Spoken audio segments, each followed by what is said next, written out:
अस्सलाम वालेकुम स्टूडेंट्स। आज की वीडियो में मैं आपके साथ शेयर करने वाली हूँ क्लास 7 एक्सरसाइज 1.2 का question number 1 and that is find union and intersection of each of the following pair of set. और नीचे हमें सेट भी गिवन है, इसमें यूनियन और इंटरसेक्शन फाइंड करना है। सो यूनियन बेसिकली क्या होता है, यूनियन का मतलब है इन दोनों सेट्स को इकट्ठा करके लिख देना, और इंटरसेक्शन का मतलब है इनमें से जो कॉमन है वो लिखना। सो चलते हैं फर्स्ट पार्ट की तरफ, and that is a is equal to 4, 8, 12 and 16, where b is equal to 8, 10 and 12. So union पहले हम फाइंड कर देते हैं इनके बीच में से, यूनियन a और b के बीच में। सो यूनियन का साइन बेसिकली ये होता है, ये बेसिकली यूनियन का साइन होता है, ये यूनियन के लिए हम इस्तेमाल करते हैं। सो इस इक्वेशन को देखते हुए यहाँ पर हम फर्स्ट यूज़ कर देंगे a की वैल्यू 4, 8, 12, 16, और यहाँ साथ में हम यूज़ कर देंगे यूनियन का साइन और b की वैल्यू 8, 10, 12। अब इन दोनों में से जो यूनियन का मतलब मैंने आपको बताया है कि यूनियन का मतलब है इन दोनों को इकट्ठा करके लिख देना। सो यहाँ पर आप देखेंगे हम इसको इकट्ठा करके लिखते हैं 4, 8, 10, 12, 16। इसको हमने कैसे लिखा, 4 इन दोनों में नहीं था, यहाँ पर था सिर्फ 8 दोनों में था, फिर भी हमने लिखना था क्योंकि इकट्ठा करना था। इकट्ठा करने में सारी वैल्यूज़ को तरतीब से लिख देना है। अब इसका इंटरसेक्शन फाइंड करते हैं।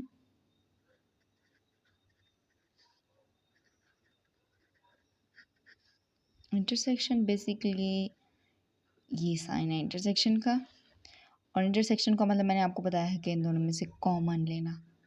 4, 8, 12, 16 इंटरसेक्शन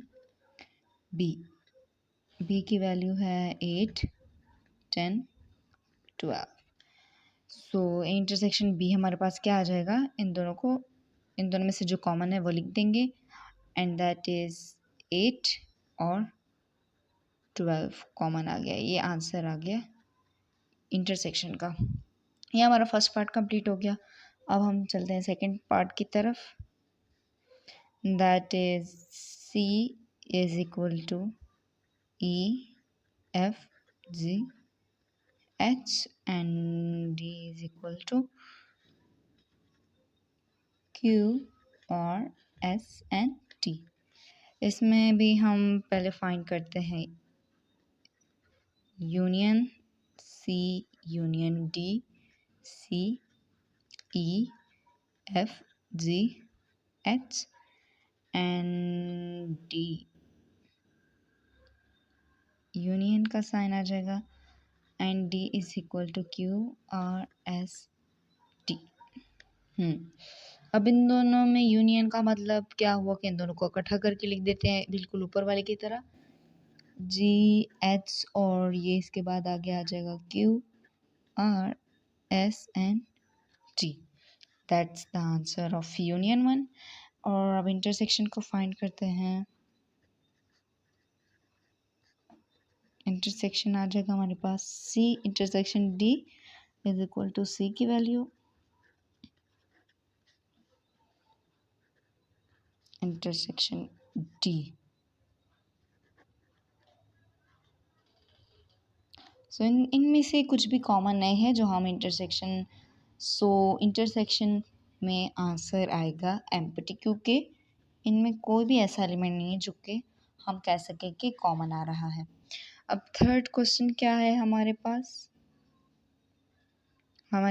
थर्ड क्वेश्चन है e is equal to apple, mango और ग्रेप्स, और f है हमारे पास वाटरमेलन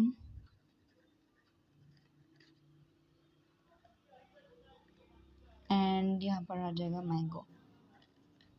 ये हमारा थर्ड पार्ट है।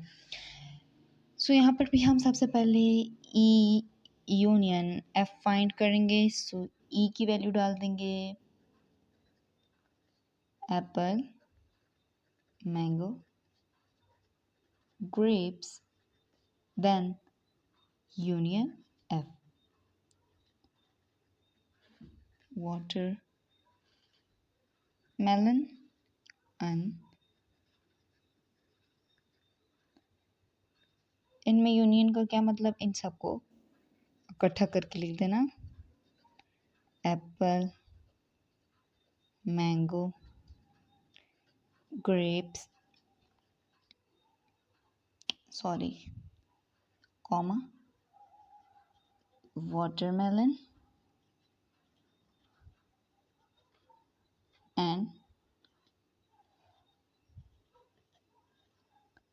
मैंगो। सो ये आंसर आ गया हमारे पास यूनियन का।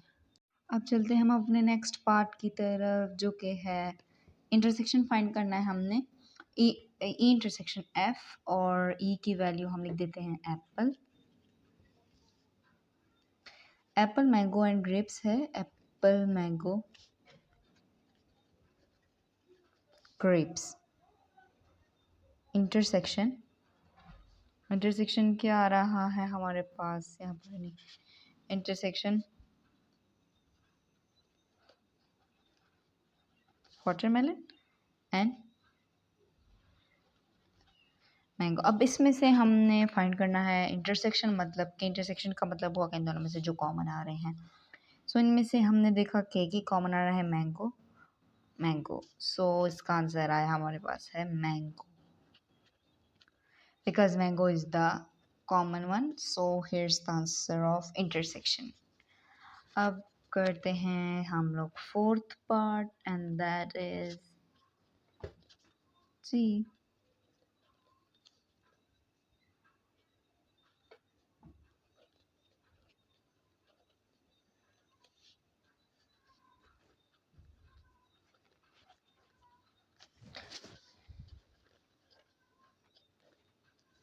सो यहाँ पर हम पहले फाइंड करेंगे इनके बीच में यूनियन के लिए हम लिख देंगे BNJ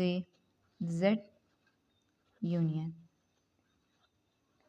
सो यूनियन हमने डाल दिया इनके बीच में।